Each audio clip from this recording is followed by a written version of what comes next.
Hello and welcome back, or if you've never been here before, hello.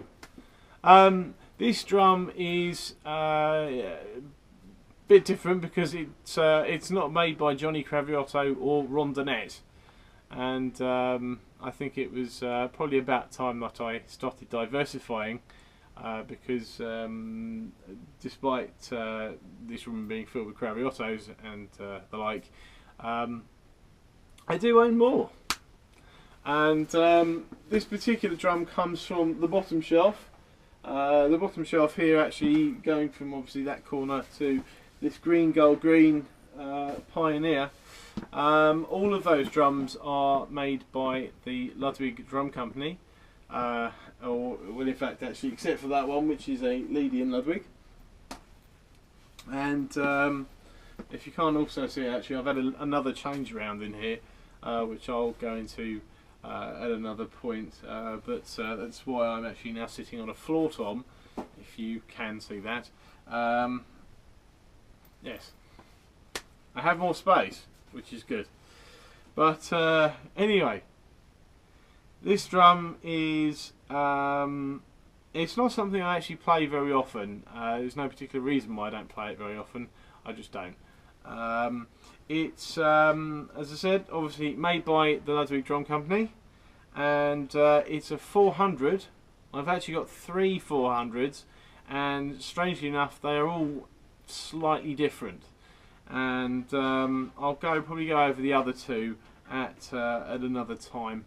But this particular drum is a brass 400. There you go.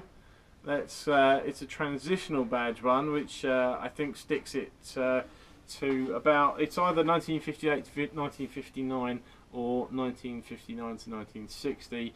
I just can't remember. It's been a long time really since I've been into vintage drums, and the bits and pieces that I've written a few pieces quite a long time ago. Steve Vai, you reminded me of something I actually wrote about 10 years ago for MikeDelby.com, and I think generally just because I don't I don't really have much to do with these vintage drums anymore except play them, so I've forgotten a lot of the stuff. And but anyway, moving on.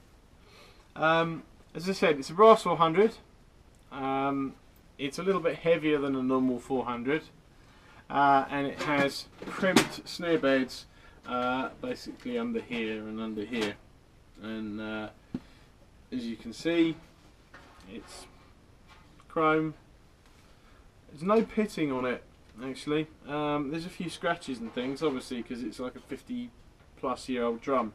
But the only real pitting is on the lugs.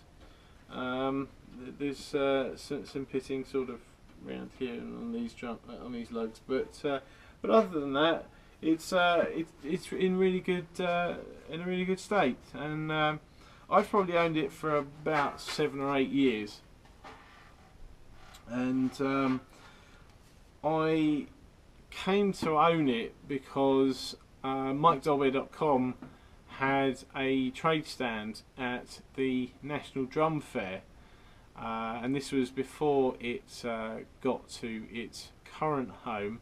I can't actually, it was still in Birmingham somewhere, but I can't quite remember where the place was. But yeah, so I've had it for about 7 or 8 years. Story behind it, obviously everyone knows of the 400, and if you start getting interested even just slightly about the 400, you come to know about the sort of hallowed brass 400, and it's something that you know, a lot of people want and are always on the lookout for. And the traditional, so the transitional badge, it just makes it, because it was only a short period of about 18 months or so where they were actually using this particular badge, makes the transitional badge drums slightly more acquirable, I suppose, more than anything else, collectible. But anyway, the drum came into my possession because, as I said, we were at this show and someone came in and basically put it on the concession stand. And I was, I can't remember exactly the order of events, but I remember speaking to the fella who owned it, and he basically said that he had got the drum because someone he knew had left it to him and had passed away, and he could never get a sound out of it that he really liked. And I remember seeing it, and I think I expressed an interest in it, and I remember it was probably about 5 o'clock with the show, or maybe 5:30, and the show was finishing sort of pretty soon afterwards. And I remember seeing this drum, and some genius had basically put it like that on a thin shelf about 5 feet up in the air with a couple of other drums, so the shelf was about that wide, so it was just enough to basically seat the drum. And I remember being on the stand and hearing a loud bang, and as you kind of do when you hear loud bangs, you kind of also know what it was that has just made the bang. And I got up and went over, and I think, as I said, this was after I'd expressed some interest in the drum, but I hadn't actually been able to check it out properly. And sure enough, it basically had been this drum that had made the bang. But by a massive stroke of luck, the drum had basically fallen from about this high, and instead of hitting the floor directly and doing untold amounts of damage to the shell, it had actually landed on a jazz festival which had been sat flat, and it had bounced off. So it had fallen all that way, and then really just sort of bounced a little bit and hit the floor quite softly. So that was quite lucky, obviously. But I remember checking the drum over. I think it was the following morning, and I went over and checked the drum over, and I took the top head off, and just checked the shell was okay, that it hadn't actually been damaged or anything. And all I did was put the just put the head back on and tune it up slightly. I don't think it was this head that was on it, but it's irrelevant really. But as I said, all I did was really sort of crank it up a little bit, and then just gave it a hit. Sounded great. I remember finding the guy, and he actually only wanted £400 for it.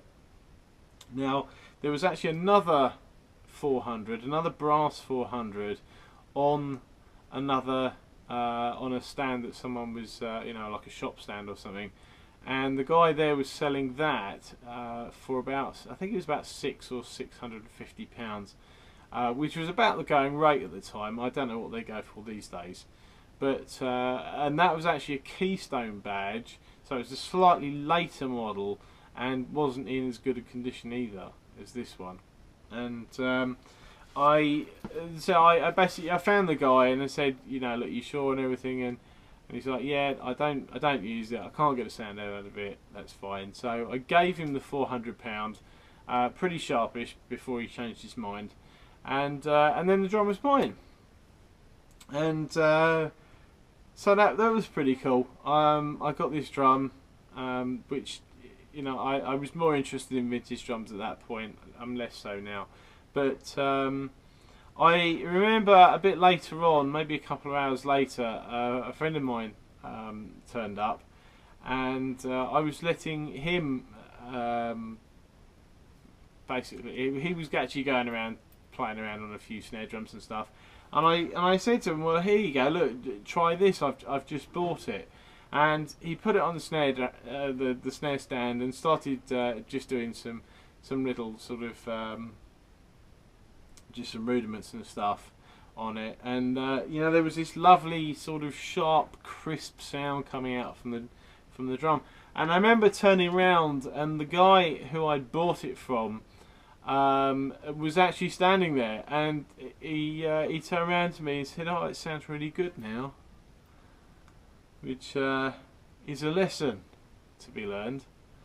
I don't sell drums very often, as may be obvious, but funny enough, actually, I had another. I can't remember how many bloody drums I've got here without actually counting them.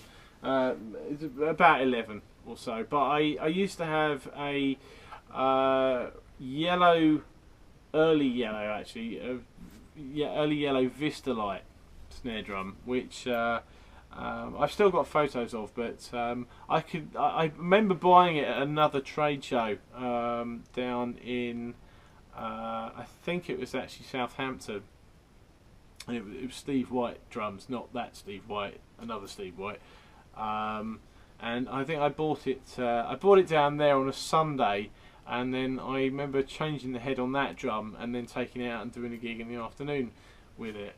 And I could never get a sound out of it that I actually liked, and until I think it was I think I sold it on eBay, and just before I